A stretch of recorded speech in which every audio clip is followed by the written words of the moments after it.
In 2011, Hugh McGeough, age 56, and his 44-year-old wife Jackie McCartney had just returned from a relaxing weekend getaway at a hotel in Letterkenny, County Donegal.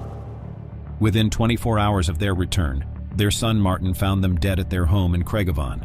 The couple had been shot to death in a downstairs room equipped with bulletproof windows and doors. Investigations revealed they had received a mysterious phone call around 9 p.m. the night they got back.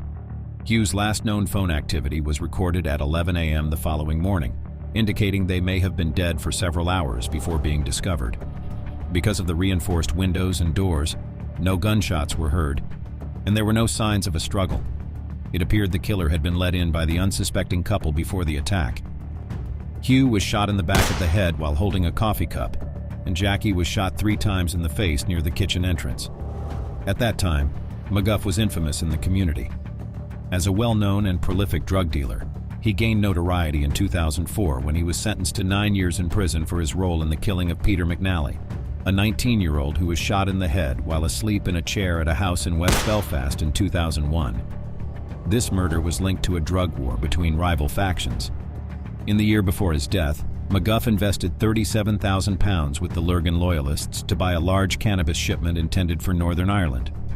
However, authorities intercepted the shipment, and McGeough demanded an immediate refund from the Lurgan contact. When the refund was refused, McGeough became furious, issuing serious threats against the man. Worried about his safety, the Lurgan man contacted Malcolm McKeown, a 44-year-old local drug dealer with a history of involvement in multiple murders. McKeown's criminal activities dated back to the Troubles in the 1970s, when he was associated with the Loyalist Volunteer Force, a paramilitary group in Northern Ireland. His brothers were also convicted of sectarian killings linked to the LVF, which terrorized the region throughout the 1990s. Additionally, McKeown had his own unresolved issues with McGeough, who owed him a £113,000 drug debt. Seeing an opportunity, the Lurgan man offered McKeown £10,000 to kill McGeough. McKeown then reached out to McGough's nephew, 31-year-old James Carlisle. Carlisle and McGeough had previously worked together in the drug trade but had fallen out over financial disputes. When McKeown offered Carlisle £5,000 to kill McGeough, it didn't take much persuasion. Shortly after the murders of McGeough and his wife, McKeown and Carlisle's involvement became widely suspected. In March 2012, they were arrested and charged with the crime. However, by 2013, all charges were dropped and they were released. In the ensuing years, McKeown's gang took control of the Craigavon area, north of Armagh, dominating the drug trade in Northern Ireland. Despite his influential position, McKeown's violent and unpredictable behavior caused him to be widely disliked, even among his associates.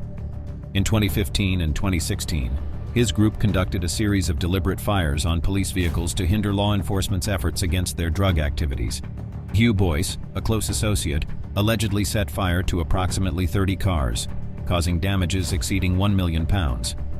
During the legal proceedings against Boyce and his accomplice, James Kid McKeown, who was also involved, dispatched his enforcer James McVeigh to court as a warning to Boyce not to cooperate with the authorities or implicate others in the gang. Despite Kid and Boyce pleading guilty, they began to suspect that McKeown had betrayed them. When Boyce was identified in court as McKeown's second-in-command, their relationship deteriorated rapidly, causing internal strife within McKeown's gang. As McKeown faced betrayal from within his gang and gained a reputation for coercing and intimidating other drug sellers, his list of adversaries grew. In March 2016, his close associate Jim Carlisle became the target of a drive-by shooting near a school in Craigavon. Sitting in his car as he waited for his child, Carlisle was struck 4 times by gunfire. He tried to exit the vehicle but collapsed on the road, in plain view of a school bus filled with terrified children. Luckily, Carlisle survived the attack due to wearing a bulletproof vest. Despite no arrests or charges related to the assassination attempt, suspicions circulated, hinting at the involvement of a faction of drug dealers fed up with McKeown's tactics. Later known as the Firm, McKeown's gang held significant sway in the area until McKeown and Carlisle were apprehended in 2018 after a police pursuit that culminated in a collision. Prior to their arrest, they had broken into the home of a 50-year-old resident from Lisburn, assaulting him with punches and binding him with cable ties. With McKeown, Carlisle, Boyce, and Kid incarcerated, Jamie McVeigh, McKeown's 29-year-old enforcer, assumed leadership on the streets of Lurgan. McVeigh, a devoted admirer of McKeown who had previously shared a jail cell with him, now acted as his enforcer, implementing McKeown's extortion schemes against hesitant drug dealers. Soon after becoming a father, McVeigh became involved in a series of shotgun attacks orchestrated by McKeown from his prison cell. Despite his recent parenthood, McVeigh's Facebook posts reveal his struggles as he tries to change his criminal ways for the sake of his newborn child. However, it wasn't long before he transitioned from a dedicated new father to a drug-addled killer. When his child was just a few months old, McVeigh went on a drug-fueled rampage that ended in the murder of Paul Smith in Lisburn. Smith, a 50-year-old drug dealer, had refused to comply with McKeown's demands for money.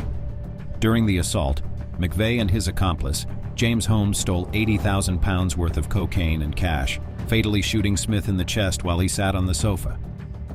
Just 4 days later, McVeigh and Holmes struck at a residence in Lisburn, threatening the homeowner and firing shots into the bedroom window. Thankfully, neither the couple nor their 9-year-old daughter were injured during the attack. Forensic analysis connected the shotgun residue found on Paul Smith's body to the residue recovered from the scene in Lisburn. Soon after, McVeigh and Holmes were charged with Paul Smith's murder and the attempted murder of the family.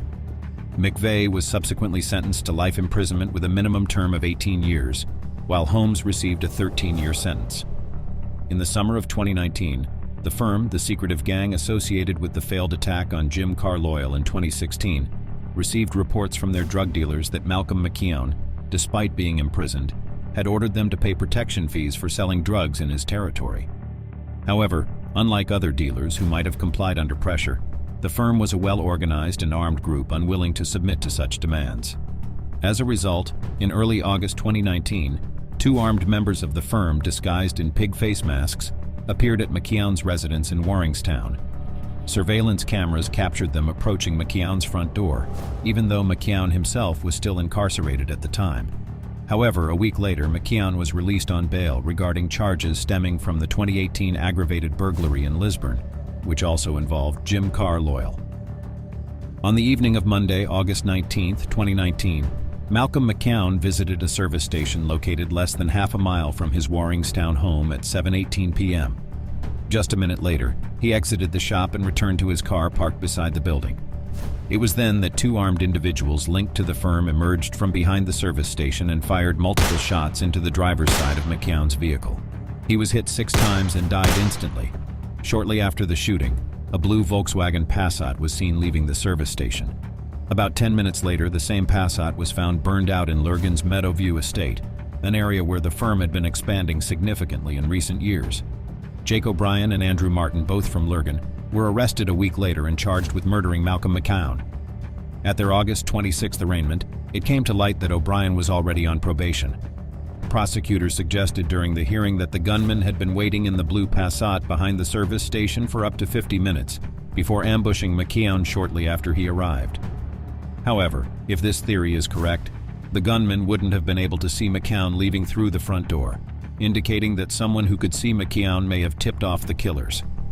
Both Jake O'Brien and Andrew Martin pleaded not guilty, but that changed. In May 2024, when Andrew Martin changed his plea to guilty, admitting to aiding and abetting the murder of Malcolm McKeown. Malcolm McKeown's murder became a classic example of living by the gun and dying by it. Considering the crimes he committed and the enemies he made, it seemed inevitable that Malcolm McKeown would face a violent end. He was known as a bully with the charm of a plastic bullet, a man remembered by many but missed by few. 4 years later, McKeown's accomplice, James Carlisle, passed away while still in prison. And that wraps up today's video. What do you think about the topic we covered? Share your thoughts in the comments below. If you enjoyed the video, remember to give it a thumbs up and subscribe to our channel to stay updated on our upcoming content. Thanks for watching.